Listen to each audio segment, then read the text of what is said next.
Quero saudar os irmãos com a paz do Senhor. Feliz em estar mais uma vez aqui nesta casa esta que também me considero como um filho, né? Eu quero louvar a Deus pela vida do pastor Valk. Deus lhe abençoe, pastor, em nome de Jesus, juntamente com todo o campo que está subordinado ao Senhor. Fazendo assim, quero cumprimentar todos os obreiros aqui presentes. Deus possa abençoar grandemente.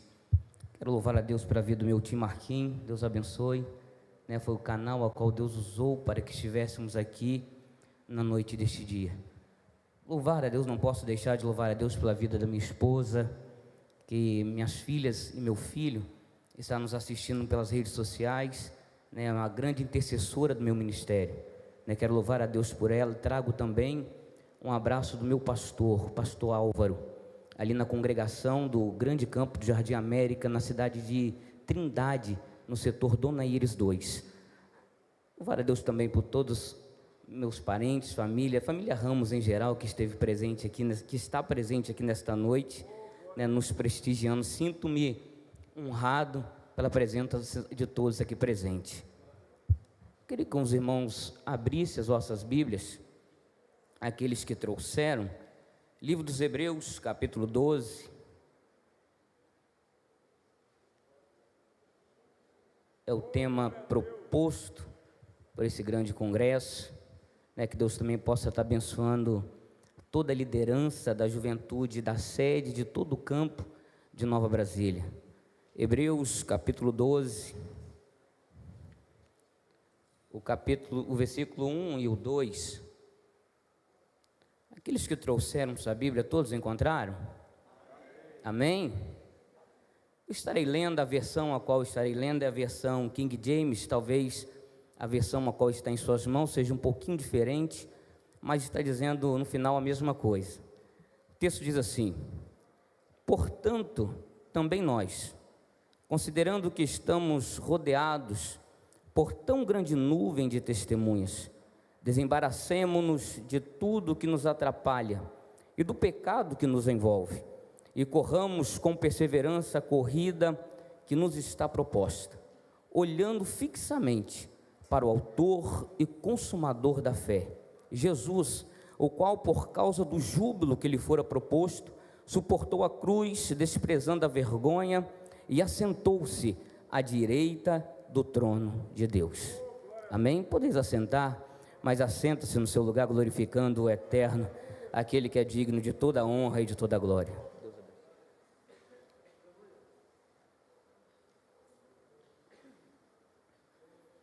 O escritor, a carta dos Hebreus, que é sabido, acho que por quase todos nós, que os estudiosos, aqueles que pesquisaram, não encontraram quem o escreveu. Uns afirmam que é Paulo, outros Apolo, outros Barnabé, mas nenhum tem não pode afirmar com certeza quem escreveu a carta aos Hebreus.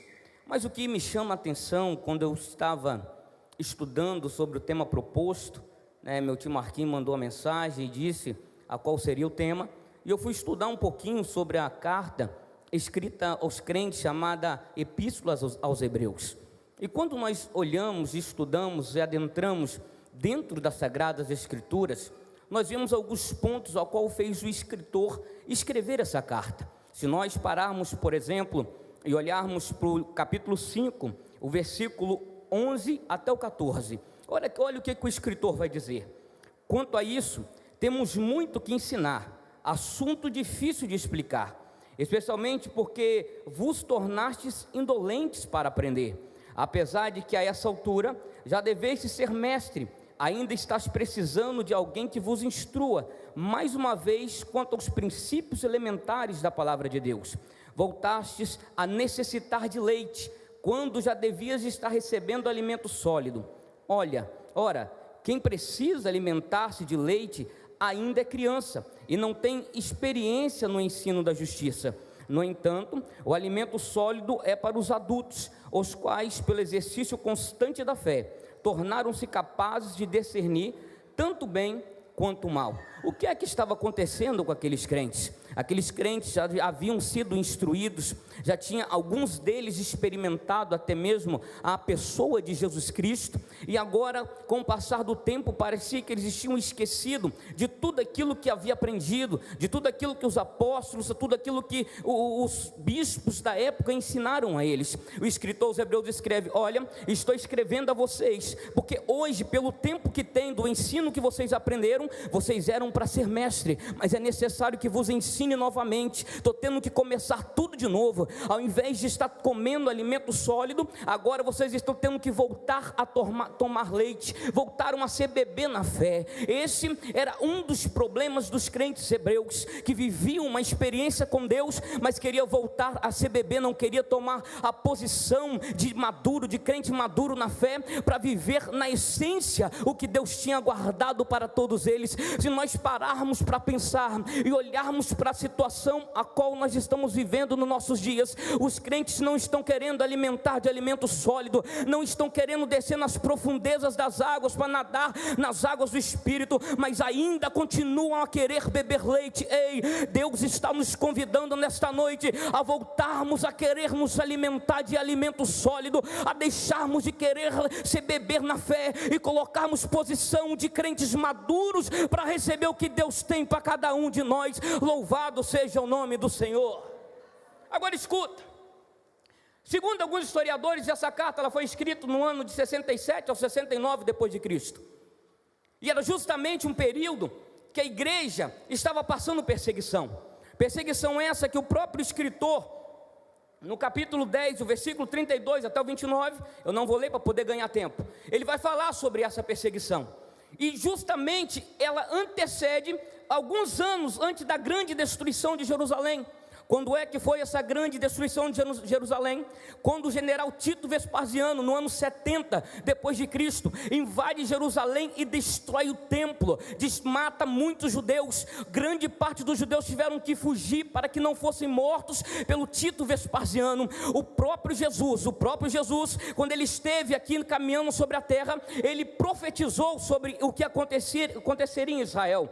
Se abrirmos a nossa Bíblia, no Evangelho de Mateus, o capítulo 24, do 16 ao 20, o próprio Jesus vai dizer assim: então, os que estiverem na Judeia, fuja para os montes, quem estiver sobre o telhado de sua casa, não desça para retirar dela coisa alguma, e aquele que estiver no campo, não volte para pegar a sua túnica. Serão dias terríveis para as mulheres grávidas e para as que estiverem amamentando, e orai para que a vossa fuga não ocorra durante o inverno e nem no sábado. Se pararmos para olhar lá nos versículos 1 do capítulo 24, os discípulos estão lá olhando o templo e chama Jesus e diz: olha Jesus, olha que beleza esse templo, olha só que templo mais lindo, olha só a beleza que Herodes construiu para que nós pudéssemos adorar a Deus. E quando Jesus olha aquilo tudo, ele olha para os seus discípulos e diz: não ficará pedra sobre pedra que não seja derribada. Os discípulos ali no momento, eles não entendem o que Jesus estava falando, mas a partir do momento que Jesus se retira, juntamente com seus discípulos, sozinho no canto, os discípulos chegam até ele e dizem: Senhor, nós vamos fazer 3 perguntas para o Senhor, e queremos que o Senhor nos responda. Jesus olha para os discípulos e diz: faça, quais são as perguntas que vocês querem me fazer? A primeira pergunta que os discípulos diz: quando é que este templo vai ser destruído? Conta-nos, nós precisamos saber. A segunda pergunta, discípulos, Jesus diz: olha, aí os discípulos falam para Jesus: quando é que o Senhor vai voltar? E a terceira pergunta: e quais são os sinais da sua vinda? E Jesus, no capítulo 24, ele começa a responder todas as perguntas que os discípulos fizeram a ele. Mas justamente aqui no capítulo 24, verso 16 ao 20, Jesus estava dizendo o momento ao qual Jerusalém seria destruída, o momento ao qual o templo seria destruído. Se nós olharmos na atualidade, a única parte do templo que restou é uma única parede, que hoje é o Muro de Lamentações lá em Jerusalém. Não existe mais nada, virou tudo ruína. E Jesus estava dizendo: não ficará pedra sobre pedra que não seja derribada, não ficará. Talvez os estudiosos da Bíblia que aqui estão, pode dizer assim: o pastor Júlio está pegando um texto escatológico que ainda vai se cumprir. Sim, essa profecia que Jesus pronunciou, ela também irá se cumprir, mas também já aconteceu, porque dentro da escatologia a profecia também, ela já aconteceu e ainda vai acontecer, porque o capítulo 24 de Mateus é o Apocalipse dentro dos evangelhos. Então Jesus estava dizendo: ai das grávidas, ai daquelas que amamentam. O imperador Tito Vespasiano, quando ele entra dentro de Jerusalém, ele pega as mulheres grávidas, cortam a sua barriga, arranca o feto ainda vivo dentro delas, pega um gato vivo, coloca dentro da mulher, costura para que a mulher agoniasse. Aquelas que estavam amamentando, os bebês eram arrancados do colo de suas mães e mortos na frente delas. Então por isso que Jesus fala: ai das grávidas,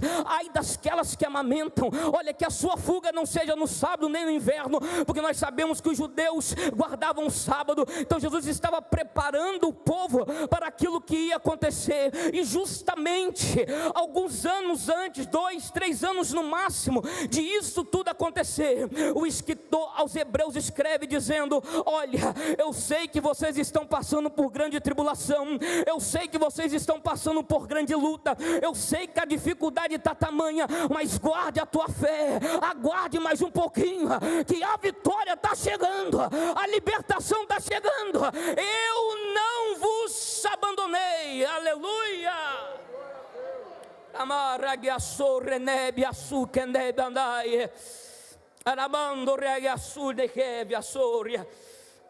Agora escute bem: além da perseguição que os crentes hebreus estavam vivenciando, eles estavam querendo voltar a antigas práticas, antigas doutrinas, antigos costumes.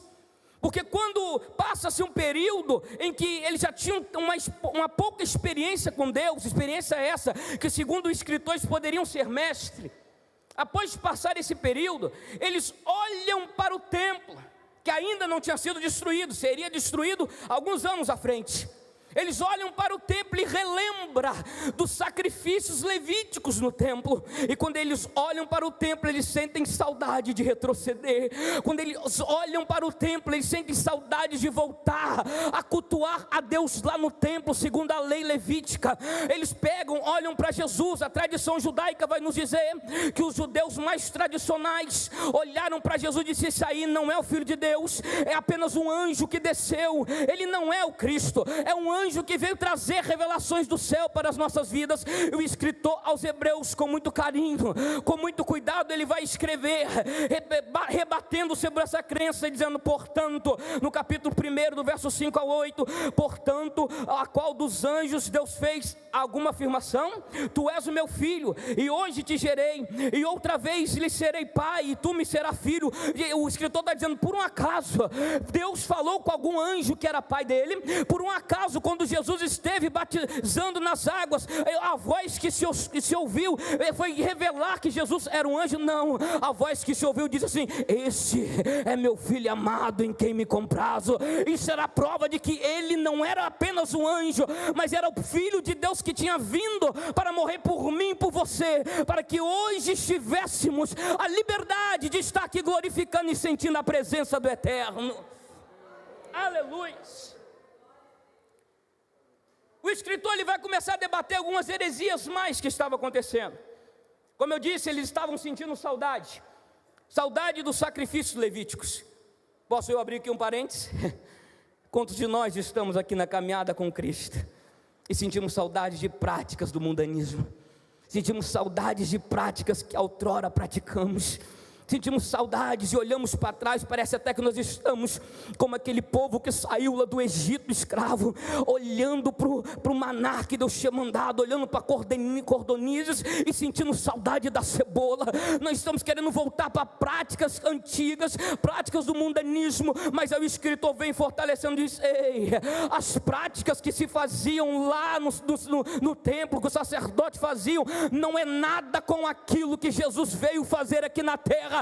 não tem comparação. O sacrifício de animais, de cordeiro, de novilho, que era colocado lá no altar do sacrifício, para que o pecado da humanidade fosse tampado pelo sangue dos animais, nada se compara com aquele que veio, morreu lá na cruz do Calvário, mas ao terceiro dia ressuscitou, para que o meu e o teu pecado não fosse tampado, mas fosse perdoado por Deus. E quando o escritor vai falar sobre sacrifício, ele vai dizer assim: agora você não precisa mais sacrificar novilho, agora você não precisa mais sacrificar cordeiro. Deixe de querer viver das coisas do passado, agora é um novo dia, é um novo rumo, você nasceu de novo, é novas práticas. Ele vai dizer: agora eu vou provar para você que o meu sacrifício, Cristo dizendo, eu vou provar para você que o meu sacrifício é maior do que o sacrifício dos animais. Como assim, pregador? Eu vou lhe dizer, lá no livro de Levítico, quando nós olhamos falando sobre o sacrifício, quando nós falamos sobre as leis, nós vamos ver que a ordenança lá no templo era sacrificar 2 vezes por dia. Eu pergunto para você, queria que você me ajudasse a pregar, quantas vezes? 2 vezes por dia, 2 vezes por dia, a parte da manhã, às 9 horas da manhã, o sacerdote saía e sacrificava um cordeiro. Quando voltava às 3 horas da tarde, ele tinha que voltar de novo e sacrificar um cordeiro. O sacrifício não podia parar, era todo dia, 2 vezes por dia.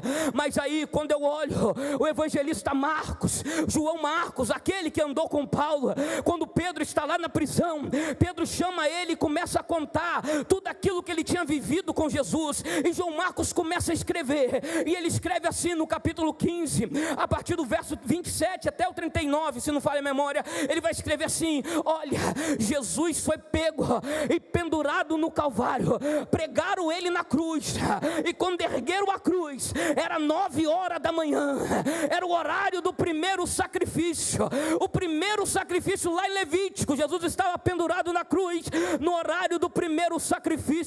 Mas aí Jesus passa 9, 10, 11, 12, quando vai se aproximando das 3 horas da tarde, a Bíblia diz que ele olha para o céu, entrega o espírito dele ao Pai, e debruça e morre. Ele estava ali morrendo às 3 horas da tarde, o horário do segundo sacrifício. Ele estava ali dizendo para mim e para você: não precisa mais de cordeiro, eu morri por você, das 9 horas da manhã às 3 horas da tarde, não precisa, eu sou o sacrifício perfeito.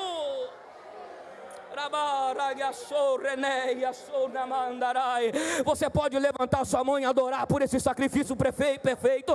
Você não precisa mais de cordeiro, você não precisa mais de novilho, ele morreu por você.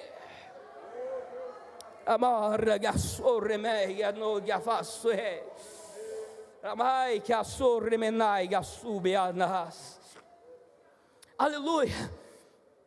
Como os crentes, a qual a carta foi escrita, estava com a mente muito voltada ao sacerdote, aos levitas. Eles acreditavam que os sacerdotes eram maior do que Jesus. O escritor vai escrever no capítulo 5, do verso 1 ao 10, dizendo: Cristo é maior do que os sacerdotes. O povo acreditava, obreiros aqui presentes, que Moisés era maior do que Jesus. O escritor pega no capítulo 3, do verso 1 ao 7, dizendo que Cristo é maior do que Moisés. Agora, quando chega, escute isso, quando chega no capítulo 11, o escritor muda de figura. Ele começa a dizer, ele começa a falar sobre a natureza da fé, e ele inicia assim: ora, a fé é a certeza de que havemos receber o que é a certeza de que havemos de receber o que esperamos, e uma prova daquilo que não podemos ver. Portanto, foi mediante a fé que os antigos receberam um bom testemunho, e pela fé compreendemos que o universo foi criado por intermédio da palavra de Deus, e que aquilo que pode ser visto e produzido a partir daquilo que não se vê, os primeiros heróis da fé. Aí no verso 6 ele vai dizer: em verdade, sem fé é impossível agradar a Deus. Portanto, para que a pessoa que se aproxima dele, é indispensável que creia que ele é real e é galardoador daqueles que o buscam. Agora o escritor vai estar falando sobre a fé, sobre a natureza da fé, e quando ele entra falando sobre a fé, ele começa falando sobre Abel. Ele vai dizer: Abel, por causa da fé que ele tinha em Deus, Deus, ele ofereceu, entregou o melhor que ele tinha para Deus. E depois ele vai falar de Enoque, que Enoque ele andou com Deus, agradou a Deus, que Deus para si o tomou, e ele continua andando nas Sagradas Escrituras. Ele vai falar de Noé, que pela fé Noé construiu uma arca da revelação daquilo que nunca ainda tinha acontecido na terra. O que é que ainda não tinha acontecido na terra? O dilúvio. Ele acreditou que haveria o dilúvio pela fé, ouviu a voz do Eterno, construiu a arca, e por causa desta fé foi salvo ele e toda a sua família, e pereceu todos aqueles que não acreditaram na palavra de Deus que foi enviada a ele. O escritor vai dizer sobre Abraão, porque pela fé Abraão ele obedeceu, saiu, peregrinou, pela fé ele acreditou na promessa de que Isaque seria a sua descendência e vai levá-lo para sacrificar a Deus, crendo que se mesmo que ele sacrificasse, Deus seria poderoso para poder ressuscitar Isaque e as promessas se cumprir em sua vida. Você pode louvar a Deus por isso? Ele vai falar sobre Moisés, que recusou ser chamado filho da filha de Faraó, e ali assumiu uma posição de líder para retirar todo o povo do Egito, mediante a fé que ele tinha em Deus. Ele vai falar sobre Josué, que pela fé rodou as muralhas de Jericó por 7 dias, 7 vezes no 7º dia, e pela fé a muralha se desmiuçou, e o povo de Deus herdou as promessas da cidade de Jericó. Ele vai falar sobre Juízes, que pela fé obedeceu a Deus e coordenou tudo aquilo que Israel estava meio desajustado, sem saber para onde ir. Ele vai falar sobre Davi, vai falar sobre Samuel, vai falar sobre os profetas. Aí quando chega no capítulo 11, o verso 36 e 40, ele vai dizer assim: muitos enfrentaram zombarias, torturas, outros ainda foram acorrentados e jogados aos cárceres, apedrejados, cerrados ao meio, tentados, mortos a fio da espada, andaram sem rumo, vestidos de pele de ovelhas e de cabras, necessitados e angustiados e maltratados, caminharam como refugiados, vagando pelos desertos e montes, pelas cavernas e buracos da terra, pessoas a quais o mundo não foi digno. Ora, todos esses, apesar de haverem sido aprovados por Deus por meio da fé, não presenciaram a concretização do que ele havia prometido, tendo em vista que Deus havia providenciado algo ainda mais excelente para nós, a fim de que juntamente conosco pudéssemos ser eles também aperfeiçoados. O escritor está dizendo assim: ei, todos este povo, eles viveram na sombra da revelação, mas quando Cristo lá na cruz do Calvário morreu por mim, por você, o véu da revelação de Deus foi aberto, e hoje nós podemos ter as escamas dos nossos olhos caídos, e podemos ver a glória e sentir a presença de Deus. Aleluia. Agora entramos no capítulo 12. O capítulo 12 ele inicia, olha o que ele fala. Aleluia. Louvado seja Deus. Corramos. O escritor inicia assim: corramos. Basicamente a Bíblia Sagrada, ela foi escrita, a Bíblia Sagrada foi escrita em 3 linguagens distintas: literária, alegórica e figurativa. Justamente nesse texto o escritor está usando uma linguagem alegórica. O que é uma linguagem alegórica? É você usar uma figura de linguagem para trazer a interpretação daquilo que ele quer falar. E qual é o que o escritor queria falar para a igreja, para os hebreus? Ele está comparando a caminhada cristã com uma corrida. Essa corrida ele não tirou do nada. Lá nessa época, na época da Grécia, havia uma corrida que começava na cidade de Maratona, 42 quilômetros até a cidade de Atenas. 42 quilômetros, iniciava na cidade de Maratona, e 42 quilômetros até a cidade de Atenas. Para você ter ideia, hoje essas corridas que se chamam de maratona, é homenagem a essas corridas que aconteceram há muitos anos atrás, lá na Grécia. Então o escritor ele pega esta figura de linguagem da corrida, que todos sabiam, todos conheciam, todos estavam já experimentados de saber o que acontecia. Essa corrida que iniciava na cidade de Maratona até a cidade de Atenas, 42 quilômetros, e ele traz essa figura de linguagem para explicar que a caminhada cristã é parecida com a corrida, que a caminhada cristã é parecida com essa corrida que acontecia lá na cidade. Se você olhar também Paulo, ele vai utilizar também esta figura de linguagem, quando ele escreve aos Filipenses, 3, capítulo 3, o versículo 13 e 14, ele vai dizer: irmãos, não penso que eu mesmo já tenha conquistado, mas logo tomo a seguinte atitude, esquecendo-me das coisas que para trás fico,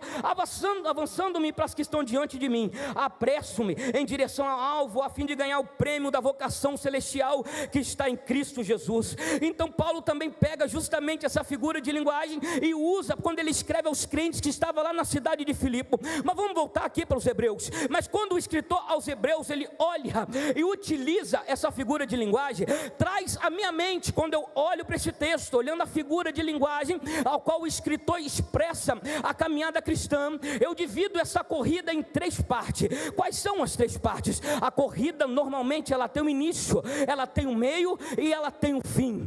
Normalmente o atleta, quando vai começar a correr, a corrida que lhe está proposta, normalmente quando o atleta se prepara durante meses ou até quem sabe anos para correr uma corrida a qual ele está esperando, ele não se prepara de um dia para o outro, ele não se prepara da noite para o dia, ele se prepara dia após dia para que no dia da largada, para no dia do início da corrida, ele está pronto para correr. E quando ele olha para a corrida, ele diz assim: olha, a corrida ele tem um início, e no início não tem como ninguém desistir da corrida.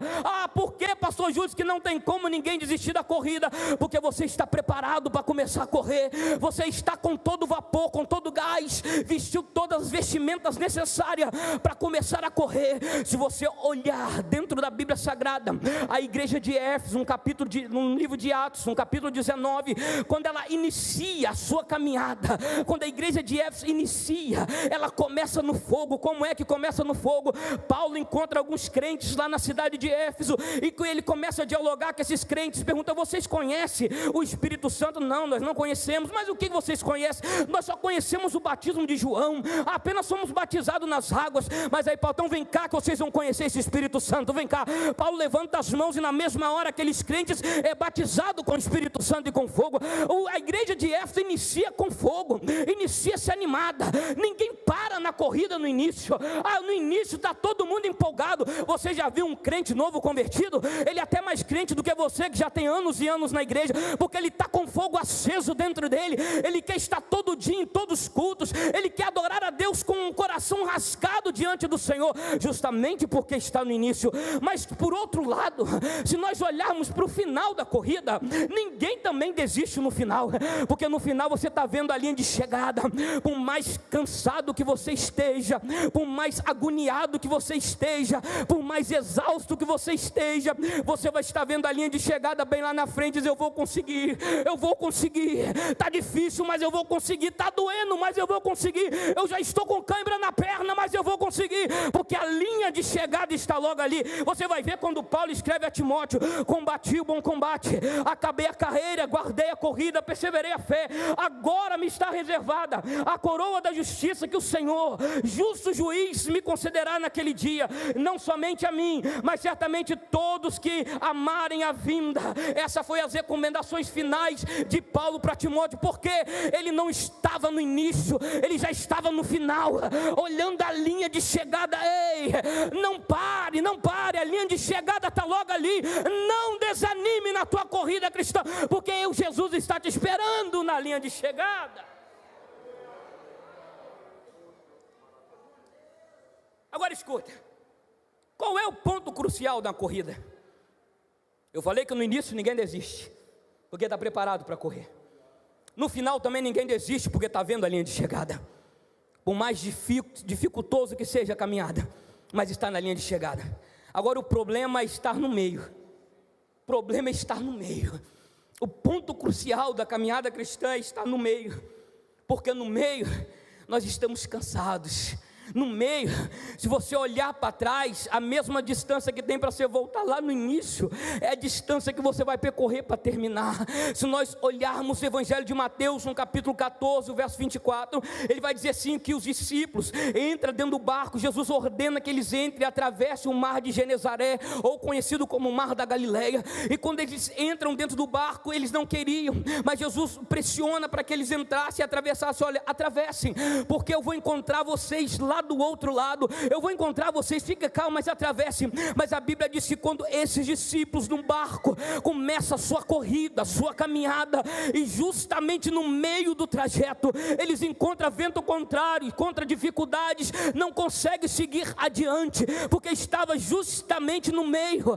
No meio é o momento mais difícil da nossa caminhada, mas é justamente no momento mais difícil da nossa caminhada que Jesus aparece andando sobre as águas, dizendo: você não vai naufragar no meio, você não vai parar no meio, eu estou aqui para dar bonança a essas águas, a esse mar, porque a ordem é atravessar do outro lado.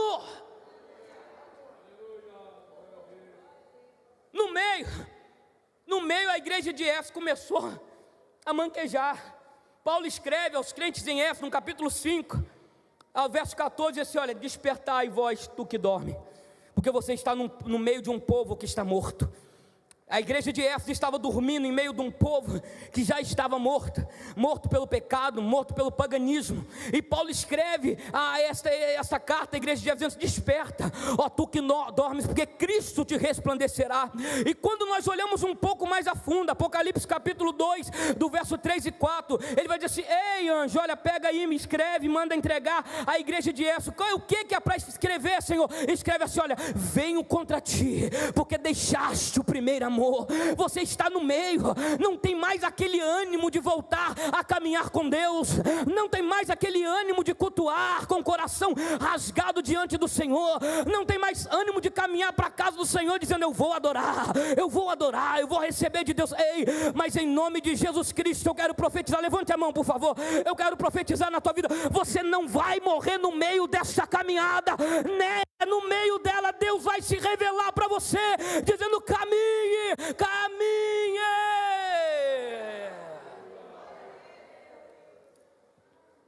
Sabe qual é um dos problemas que nos faz parar também na nossa caminhada? É acharmos que estamos sozinhos. Elias, quando olha para a situação de Israel, diz assim: Senhor, eu não dou conta mais. Eu lutei para que o povo voltasse novamente a cultuar o Senhor, para que saísse dessa idolatria de cultuar Baal e Acera, mas eu estou sozinho. E por ele pensar que estava sozinho, ele vai debaixo de um pé de zimbro e pede a Deus que o tirasse dessa terra.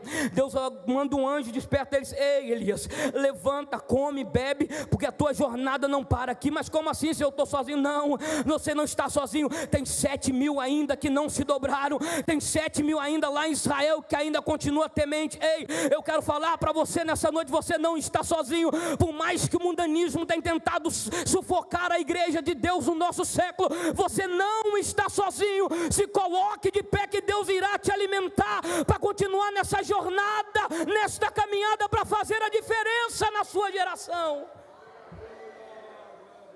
Aleluia. Vamos voltar para o texto, já estou terminando, meu tempo já foi embora. Aí no capítulo 12 ele vai dizer: portanto também nós. O que quer dizer portanto? Portanto, ela é uma conjunção conclusiva. O que vem a ser uma conjunção conclusiva? Usa-se ela para poder concluir aquilo que tinha falado numa oração anterior. Eu não sei se é sabido por todos, mas a Bíblia a princípio ela não foi escrita por capítulos, foi escrito direto, principalmente essa aos Hebreus, que era uma carta. Então quando o escritor inicia-se aqui, esse parágrafo dizendo portanto, ele está se referindo, ele está concluindo aquilo que ele iniciou no capítulo 11. O que é que ele iniciou no capítulo 11? Sobre os heróis da fé. Ele falou sobre os heróis da fé. Aí ele vai dizer: portanto, também nós consideramos que estamos rodeados por tão grande nuvem de testemunhas.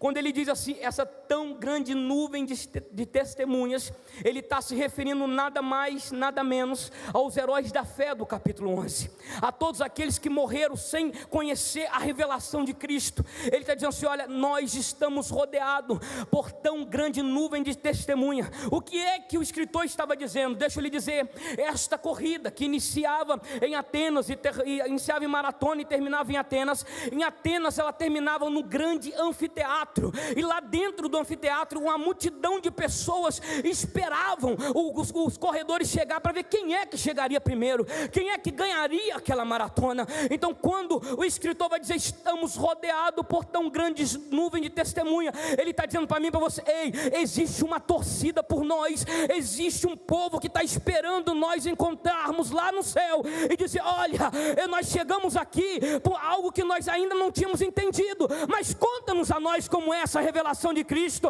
Nós estamos torcendo por você, somos essa tão grande nuvem de testemunha, que estamos dizendo, vocês vão conseguir, vocês vão conseguir, vocês vão conseguir. Não pare, não pare, não pare, porque testemunhas, deixa eu entender, vou completar o raciocínio. Testemunha no grego é martuno. Martuno vem trazer o sentido de mártires. Estava falando para nós que os mártires estavam trazendo a nós como é que nós poderíamos olhar para eles e dizer, eles venceram, eles morreram, eles passaram vergonha, foram zombados, mas eles venceram. Se eles venceram, eu também vou conseguir vencer. Se eles venceram, eu também vou conseguir. Aí o escritor vai continuar, desembaracemos. Interessante que quando ele diz desembaracemos, o verbo no original é um verbo imperativo. O que é o imperativo? Desembaraça, faça-o, faça-o.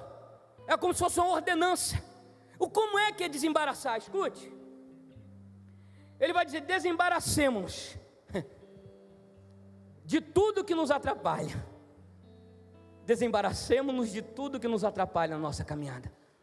Hoje, até para os jogadores de futebol, existe uma roupa específica para o atleta.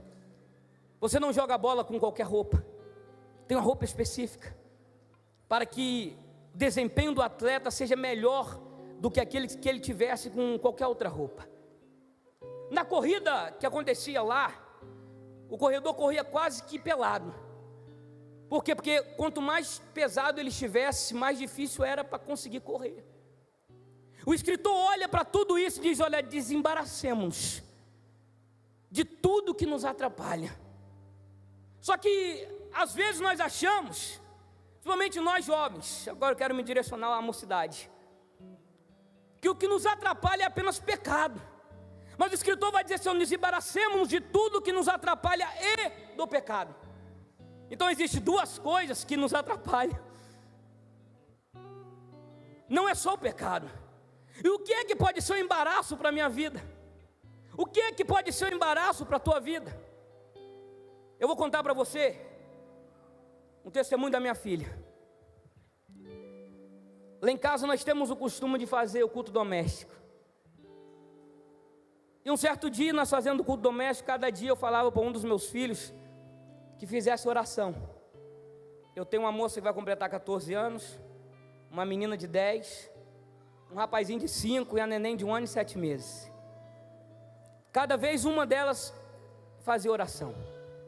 Quando chegou na mais velha, o dia da mais velha, ela falou que não ia orar. Eu tentei pressioná-la e ela começou até a chorar. Eu larguei de mão, mas falei para ela assim, olha, você sabe por que você não está conseguindo orar? Aí eu fui trazer a memória dela. Tempos antes, ela sozinha, sem ninguém mandar, pegou o celular da mãe dela, gravou um vídeo dela pregando. Quem me acompanha nas redes sociais, eu coloquei no YouTube o vídeo dela, trazendo uma palavra sobre depressão. Ela, 13 anos, vai completar 14. E depois aconselhando diante da palavra de Deus. Eu falei para ela assim, você sabe por que hoje você não está dando conta de orar mais? Porque naquele período ao qual você fez aquela gravação, você estava estudando a Bíblia, você estava orando, você estava buscando, e hoje você não faz mais. A Bíblia fala assim que a boca fala o que o coração está. Se eu estou cheio de Deus, o que sair da minha boca é só coisas de Deus. O problema dela é que todo instante que via ela com um tempinho que ela estava de folga, ela estava com o celular na mão, assistindo aqueles stories no YouTube, o tempo inteiro. Nada demais. É pecado? Não é pecado. Mas estava embaraçando ela? Estava. Porque quando eu falei para ela, a partir do momento que você voltar a ser aquela Micaela de antes, você vai dar conta de orar. Você vai dar conta de abrir tua boca e falar com Deus.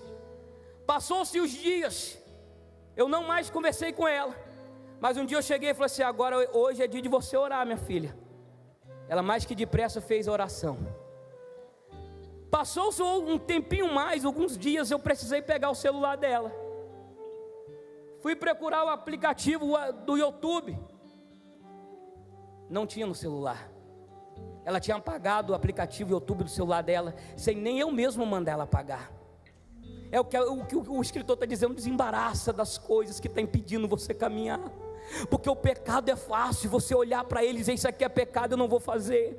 O pecado é fácil você dizer: não, isso é pecado, eu não posso cometer. Mas as coisas que nos embaraçam na nossa caminhada é que tem atrapalhado nós andarmos com os nossos olhos fixos em Cristo. Então a palavra de Deus para mim, para a tua vida nessa noite: desembaracemos-nos das coisas que nos atrapalham.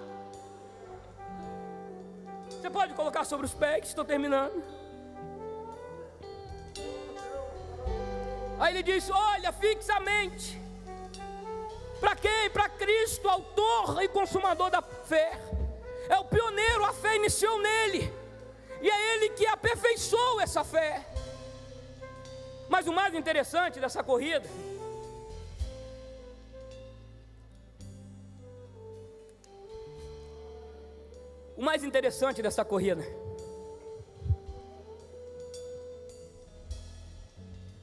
é que para vencer essa corrida não é aquele que chega primeiro, porque na maratona só vence aquele que chega primeiro.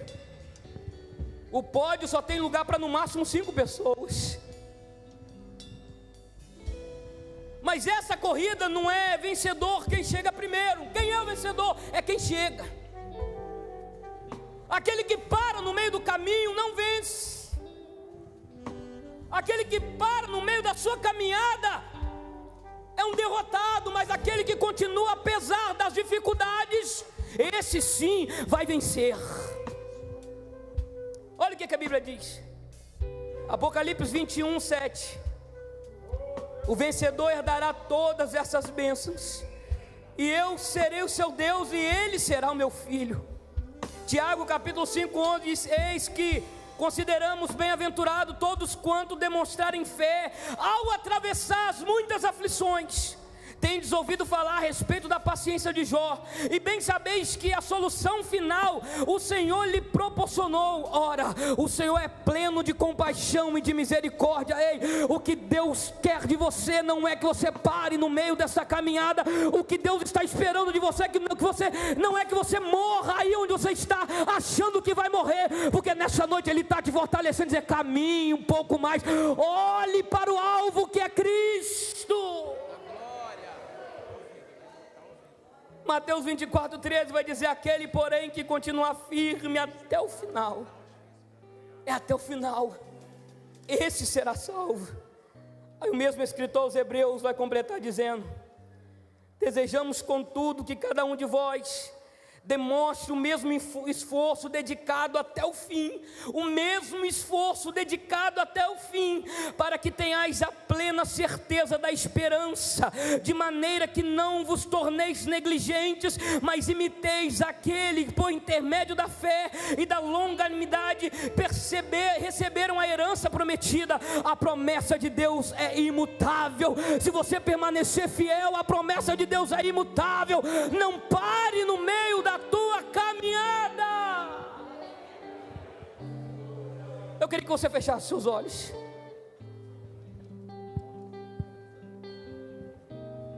Feche seus olhos.